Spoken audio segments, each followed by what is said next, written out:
ये कहानी एक लड़के की है जिसका नाम अमन है और ये बात बहुत साल पुरानी है। आज वो बंदा शादीशुदा है, लेकिन कुछ साल पहले उसके साथ हॉस्टल में ऐसा हुआ था, उसे आज भी याद करके वो बहुत थर थर कांपता है। और दोस्तों, ये कोई फिल्म नहीं है, ये उसी का सुनाया हुआ एक किस्सा है। और हाँ, ये वीडियो मैंने किसी से इंस्पायर होकर बनाया है। ये वीडियो बहुत अच्छा है, आपको एंड तक देखना चाहिए। तो चलिए शुरू करते हैं। अमन कोलकाता पढ़ाई करने के लिए आया था और वो घर से पहली बार बाहर निकला था। वो अपने माँ बाप का एकलौता बेटा था, तो इसीलिए उसे बहुत पाल पोस कर और बहुत प्यार से पाला था और वो पहली बार ही घर से बाहर आया था। वो जब शहर आया तो वो हॉस्टल ढूंढ रहा था और पूरा दिन शहर में घूमा ताकि वो कोई हॉस्टल ढूंढ सके। वो हर एक हॉस्टल में जाकर पूछता रहा कि यहाँ पर कोई रूम खाली है।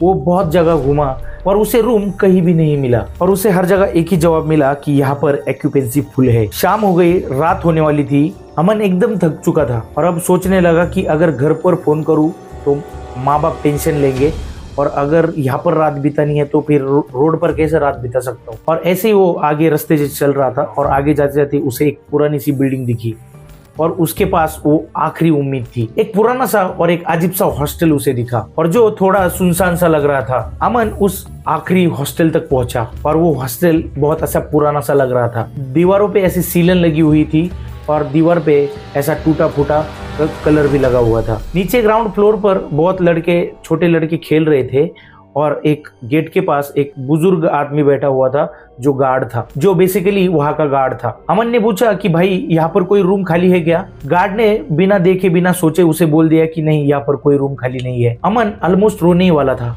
और उसी आवाज में उसने कहा कि पूरा शहर घूम चुका हूँ, पूरा थक गया हूँ और मुझे कहीं पे भी रूम नहीं मिला। आप जितना बोलोगे उतना किराया मैं दे दूंगा, लेकिन प्लीज मुझे यहाँ पर कमरा दे दो। गार्ड थोड़ा सा पिघल गया और धीरे आवाज में उसने कहा, देखो सच बोलूं तो चौथी मंजिल पर एक कमरा खाली पड़ा हुआ है, लेकिन वहां पर कोई नहीं रहता, पूरा फ्लोर बंद पड़ा हुआ है। अमन ने हैरानी से पूछा कि पूरा फ्लोर खाली पड़ा है, ऐसा क्यों? गार्ड ने इधर उधर देखा और धीरे आवाज में बोला कि हाँ बेटा, वहां पे थोड़ा सा डर का माहौल है। गार्ड ने कहा, बस इतना समझ लो कि रात में वहां पर कुछ अच्छा नहीं होता। और अमन हंस पड़ा और उसने गार्ड से कहा कि मैं इन सब चीजों में यकीन नहीं मानता।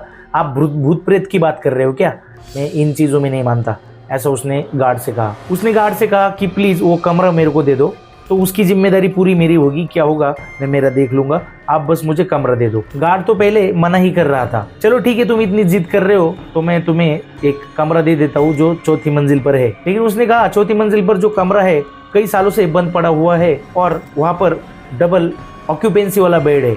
गार्ड ने कहा, मैं तुम्हें चाबी दे देता हूँ, लेकिन अगर तुम्हारे साथ कुछ हुआ तो उसकी जिम्मेदारी पूरी तुम्हारी होगी। अमन ने बोला, हाँ जो भी होगा मैं खुद देख लूंगा, आप बस मुझे वो कमरा दे दो। गार्ड ने उसका सामान ऊपर भिजवाने से भी मना कर दिया। वो बोला कि मैं सिर्फ तीसरी मंजिल तक आऊंगा, चौथी मंजिल पर तुम खुद ही चले जाना। और अमन खुद ही चौथी मंजिल तक उसका सामान घसीट कर वो खींचते खींचते ऊपर ले आया। चौथी मंजिल पर पूरा सन्नाटा था, ना वहां पर कोई लड़का था, ना कोई किसी की आवाज आ रही थी, बस एक लंबा सा गलियारा था और आखिरी में एक कमरा था। अमन ने वो दरवाजा चाबी से खोला।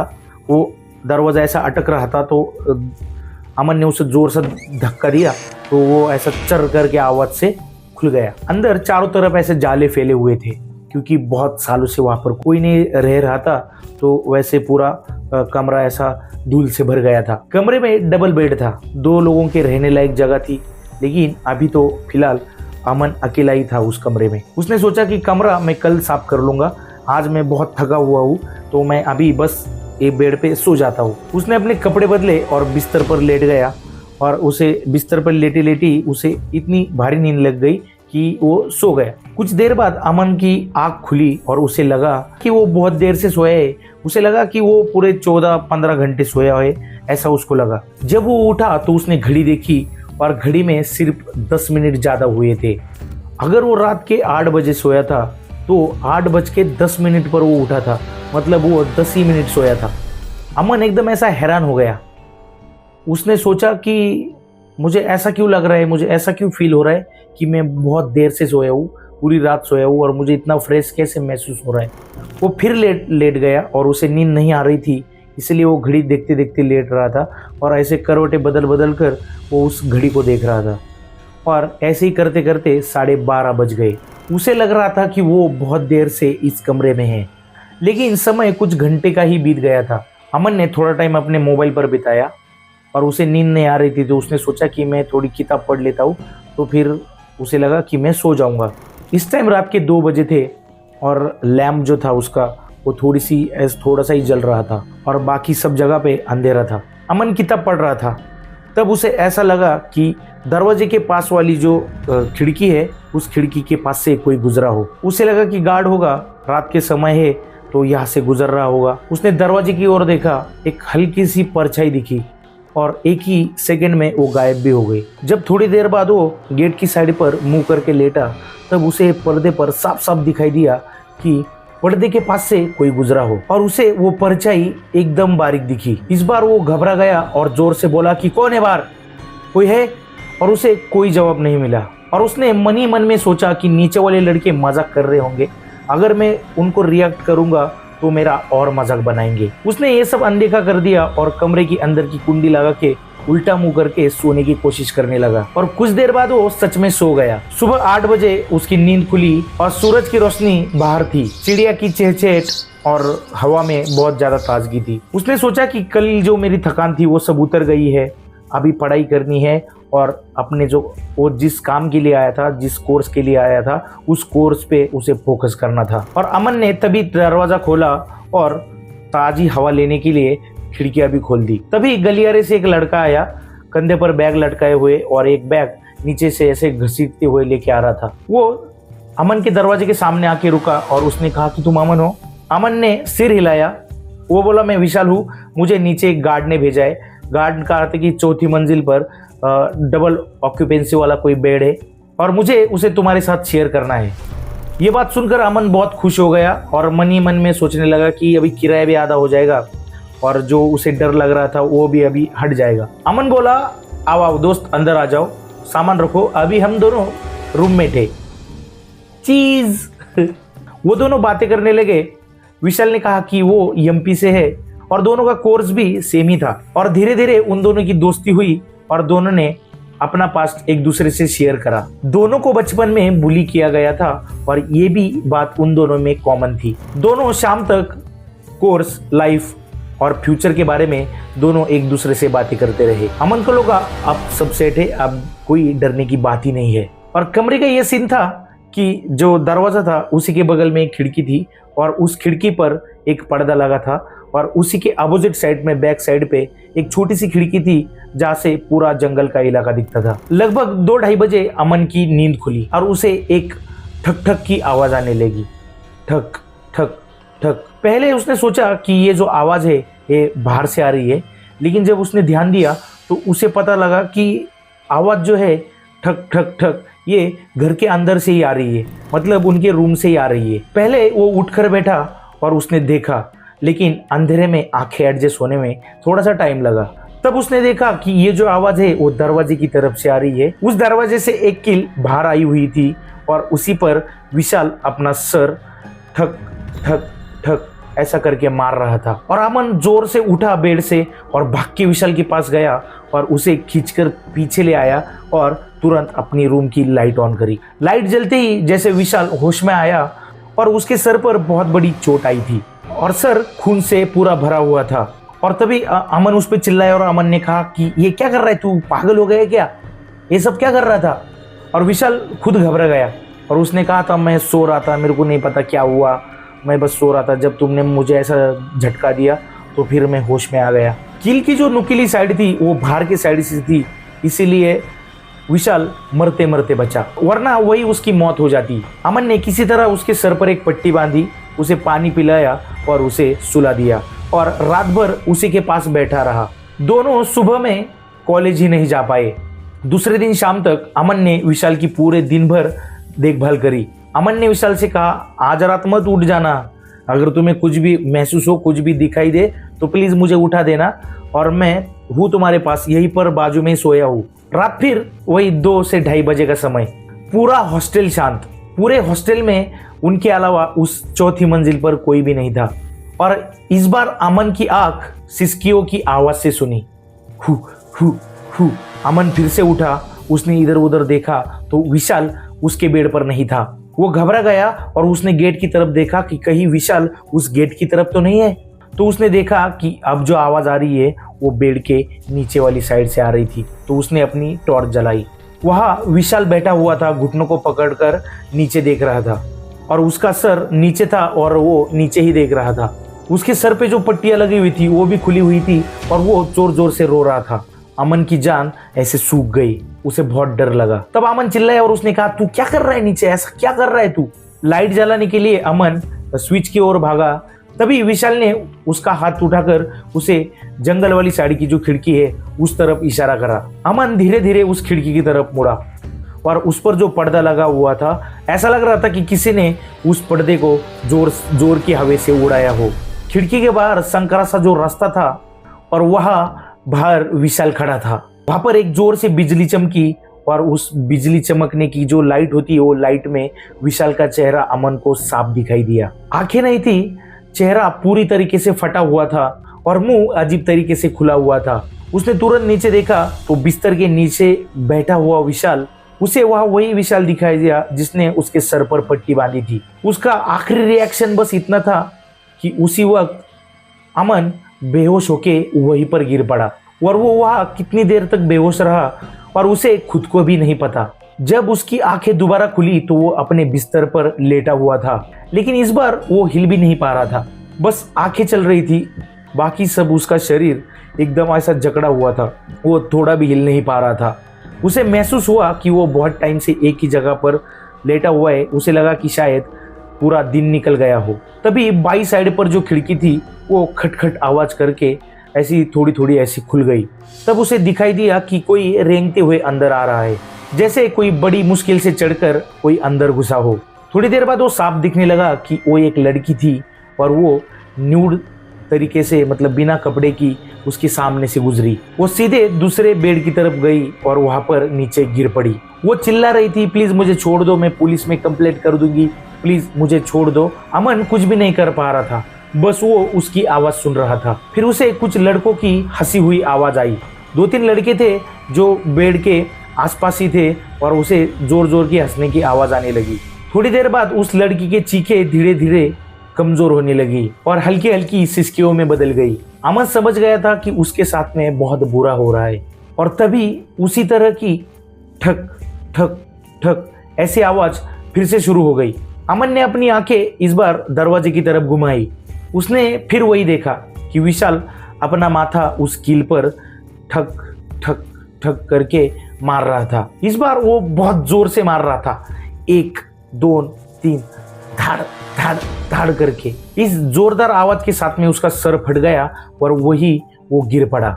अमन की चीख भी नहीं निकल पा रही थी और उसकी आवाज गले में ही लटक गई। एक ही झटके में उसे ऐसा लखवा जैसा महसूस होता है और वो उठकर एक ही झटके में उठकर बैठ जाता है। और वो जैसे उठता है तो कमरे में कोई भी नहीं था, सब कुछ गायब था और कोई आवाजें भी नहीं आ रही थी। वो इस बार इधर उधर देखने लगा, उसे रूम के अंदर कोई भी नहीं दिखाई दे रहा था और किसी की आवाज भी नहीं आ रही थी। तभी वो इधर उधर देखने लगता है, उसकी सांसें ऐसी भारी हो रही थी और तभी उसकी नजर 2 टांगे लटकी हुई थी उस पर गई और उसने ऐसे धीरे धीरे ऊपर देखा तो उसने देखा कि विशाल ऊपर लटक रहा था और उसने देखा कि उसकी आंखें फटी हुई थी, उसकी जीभ बाहर आ चुकी थी और वो ऐसा उसका मुंह पूरी तरह से फट गया था। उसने मरे हुए इंसान जैसा देखा। अमन भागकर कुर्सी की तरफ भागा। उसने विशाल को ऐसे धीरे से नीचे लिया और उसे कंधे पर डालकर कमरे से बाहर भागा। अमन सीढ़ियों से भागते भागते तीसरी, चौथी, तीसरी, दूसरी और पहली मंजिल से ग्राउंड फ्लोर पर आ गया। वो चिल्ला रहा था, बचाओ बचाओ, मेरे दोस्त को कुछ हो गया है। हॉस्टल के सारे लड़के बाहर निकल कर आए और गार्ड भी सीढ़ियों के पास आ गया। अमन ने गार्ड को पकड़कर कहा, चलो चलो जल्दी चलो, विशाल ने फांसी लगा ली है, जल्दी चलो जल्दी चलो। गार्ड हैरान होकर पूछा, कौन विशाल? तुम तो ऊपर चौथे मंजिल पर सिर्फ अकेले ही रहते हो। उसने कहा, अरे वही विशाल जिसे आपने खुद ने मेरी तरफ उसे भेजा था, वही विशाल, ऐसा करके बोल रहा था। वो बहुत घबराया हुआ था। गार्ड ने कसम खाकर कहा, तो मैंने पहले ही तुझे बताया था कि वो 4था नंबर फ्लोर जो है वो भूतिया है और तूने मेरी बात नहीं सुनी और इसलिए वहां पर कोई भी नहीं रहता। ये सुनकर अमन के पैरों के नीचे से जमीन खिसक गई उसके दिमाग में पिछले 3 दिन में हुई सारी चीजें फ्लैशबैक की तरह घूमने लगी। वहाँ के लड़के बोले कि भाई हमने सुना है कि तुम 3 दिन पहले वहाँ रहने आए थे और तुम अकेले ही ऊपर रह रहे थे और वहाँ पर कोई भी तुम्हारा रूममेट नहीं था। अमन बहुत जोर से चीखने लगा और जोर जोर से रोने लगा। अमन को लगा कि वो पागल हो गया है और उसने 3 दिन जो देखा वो सब सच था। गार्ड और उन बाकी लड़कों ने फैसला किया कि अमन अब उस हॉस्टल में नहीं रह सकता, उसे अपने घर पर छोड़कर आना पड़ेगा। तभी रात ही रात में उसे अपनी एक कार में बिठाकर वो लोग अपनी घर ले गए और रास्ते में जाते जाते उसे इतनी प्यास लगी थी कि वो बोल भी नहीं पा रहा था कि उसे बहुत प्यास लगी है। और घर में पहुंचने के बाद वो 3 दिन से किसी से बात भी नहीं कर पाया। जब अमन घर पहुंचा तो उसके पापा को उसकी सारी बात पता चली। उन्होंने अगले दिन हॉस्टल में जाकर उस गार्ड से बात की। गार्ड ने कहा कि मैंने पहले ही उसे मना कर दिया था और उस फ्लोर पर कई सालों से कोई भी नहीं रहता, वो पूरा फ्लोर भूतिया है और वहाँ पर कोई जाता भी नहीं है और वहाँ पर ऐसे कई हादसे हो चुके हैं। अमन के पापा ने कहा फिर भी आप लोगों ने मेरे बेटे को वहाँ पर कैसे रखा, उसे तुमने 4थी फ्लोर पर क्यों जाने दिया। फिर भी अमन के पापा ने कहा कि हाँ ठीक है, जो हो गया सो हो गया, लेकिन फिर भी वहाँ पर कोई ऐसी शांति विनती करवा दीजिए जहाँ पे जो भी कोई है उसे शांति तो मिलेगी, कम से कम कोई हवन तो करवा वहाँ पर। उस हॉस्टल के मालिक को फ़ोन किया गया और उसने कहा कि वहाँ पर कुछ भी नहीं है। उसने कहा कि कोई हवन बिवन की ज़रूरत नहीं है, वो 3रा फ्लोर खाली रखो, कोई ज़रूरत नहीं है और उसे उस 4थी मंजिल पर किसी को जाने भी मत दो। अमन के पापा को ये सब बातें ठीक नहीं लगी और वो लौटकर घर को आ गए, ये सोचकर कि वो घर पर ही पूजा पाठ सब ये सब करवा लेंगे जिससे अमन को शांति मिले। 3 दिन तक अमन कुछ बोल ही नहीं पाया। और तीसरी बात, और जब वो सोया तो उसने सपने में विशाल को देखा और विशाल ने बोला कि जानते हो मैं तुम्हारे सपने में क्यों आया हूँ। अमन ने मन ही मन में पूछा अब क्यों आए हो। विशाल ने कहा कि तुम अच्छे हो, तुम्हारा स्वभाव बिल्कुल मेरे जैसा है और तुम मुझे बहुत अच्छे लगे। मुझे तुम्हारा स्वभाव इतना अच्छा लगा कि मुझे ऐसा लगा था कि जो भी कोई 4थी मंजिल पर आएगा मैं उसे मार डालूंगा, लेकिन तुम बहुत अच्छे थे इसलिए मैंने तुम्हें नहीं मारा। और उसने बोला कि मेरे अलावा इस 4थे फ्लोर पर कोई भी नहीं रहेगा। फिर उसने कहा कि एक बात ध्यान से सुनो, मेरे लिए कोई हवन ववन मत करवाना, इसकी कोई ज़रूरत नहीं है। मुझे कोई मुक्ति वुक्ति नहीं चाहिए, मुझे बस 4थी फ्लोर पर रहना है, मुझे किसी चीज़ की ज़रूरत नहीं है। अमन ने कहा लेकिन तुमने मुझे इतनी सारी बातें क्यों दिखाई, इसकी क्या ज़रूरत थी। तभी विशाल ने अपनी असली कहानी बताई। तो विशाल ने बताया कि मैं इसी हॉस्टल में स्टूडेंट था, 4थी मंजिल पर रहता था, बहुत ज़्यादा इंट्रोवर्ट था, किसी से ज़्यादा बातचीत नहीं करता था। हॉस्टल के जो लड़के थे वो उसका बहुत मजाक उड़ाते थे, उसे बुली करते थे और हर टाइम उसके कपड़े को लेकर या कोई किसी भी चीज़ को लेकर उसे बहुत चिढ़ाया करते थे। उसे कई बार मारा गया और उसे बहुत बहुत गंदी गंदी गालियाँ दी और उसे अपने कमरे में बंद भी रखा था। उसके माँ बाप बचपन में ही गुजर गए थे, कुछ रिश्तेदार थे जो बस नाम के ही थे और उसकी ज़िंदगी में बस एक ही सहारा था, वो भी उसकी गर्लफ्रेंड थी। वो जो गर्लफ्रेंड थी वो दूसरी जगह रहती थी, लेकिन वो विशाल से बहुत प्यार करती थी, एक दूसरे से वो दोनों बहुत प्यार करते थे।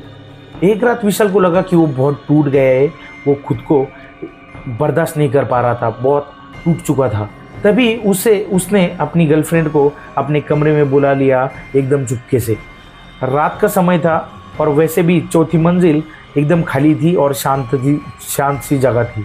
दोनों बातें करने लगे और उनका रोना धोना चल रहा था। फिर दोनों को एक दूसरे को संभालते संभालते वो एक पल ऐसा आया कि एक दूसरे ने अपने अपने कपड़े उतार दिए और एक दूसरे के साथ में शारीरिक संबंध बनाने लगे। और ये सब करते हुए उनका ध्यान उनके खिड़की पर नहीं था। एक लड़के ने उन्हें ये सारी चीजें करते हुए खिड़की से देख लिया और वो भागकर गया और उनके अपने गैंग वाले लड़कों को बुलाकर ऊपर लेके आया। कुछ मिनटों बाद जबरदस्ती से वो दरवाजा तोड़ दिया गया और वो लोग अंदर घुसे। जब वो लोग अंदर घुसे तो विशाल और उसकी गर्लफ्रेंड दोनों एकदम न्यूड थी और वो दोनों रोते हुए एक दूसरे से अलग हुए और वो दोनों रोते हुए माफी मांगने लगे और उन्होंने कहा कि हमें हमारे कपड़े दे दो, प्लीज किसी को मत बताना, हमसे गलती हो गई है। और कुछ लड़कों ने विशाल का सर पकड़ के उस दरवाजे की कील पर धड़ाधड़ दे मारा और वही उसका सर फटकर वो नीचे गिर पड़ा। और फिर भी उन लोगों ने उस पर थोड़ी सी भी दया नहीं की। वो नीचे गिरने के बाद भी उसे इतना पीटा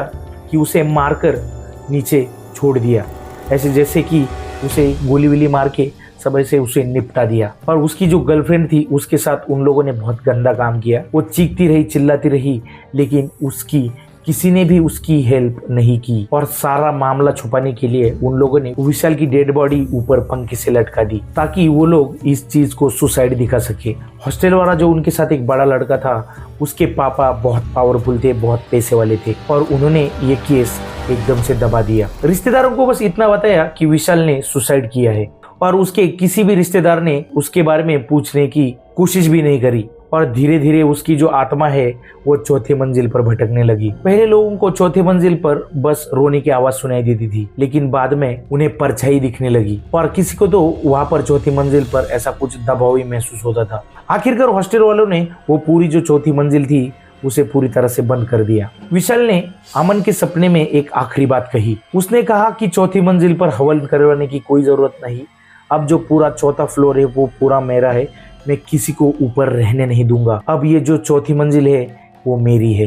फिर अमन की नींद खुली और अब वो बोल पा रहा था। जब उसके पापा ने कहा कि अब हम वो हवन करवाएंगे, तो अमन ने मना कर दिया कि हम हवन नहीं करवाएंगे। उसने कहा नहीं पापा, उसे अपने हाल पर छोड़ दीजिए, उसने बहुत कुछ सहा है। कुछ दिनों बाद अमन दूसरी जगह पे शिफ्ट हो गया, और उसके बाद में उसकी जिंदगी ऐसी नॉर्मल हो गई। तो बस यही थी ये स्टोरी। अगर दोस्तों ये स्टोरी पसंद आई हो तो प्लीज़ चैनल को लाइक कर देना। चैनल पे आप नए हो तो सब्सक्राइब करो। और हाँ, अगर ये वीडियो वायरल हुआ तो बहुत लोगों को पता होगा कि ये वीडियो कहाँ से ली है मैंने, कहाँ से इंस्पिरेशन है, और मैंने ये मेरी खुद की आवाज़ में बोला है, ये मैंने कॉपी नहीं करी है। तो बस यही था। तो लाइक करो, सब्सक्राइब करो, और अपन मिलते हैं ऐसे किसी नई वीडियो में। तब तक के लिए चलो।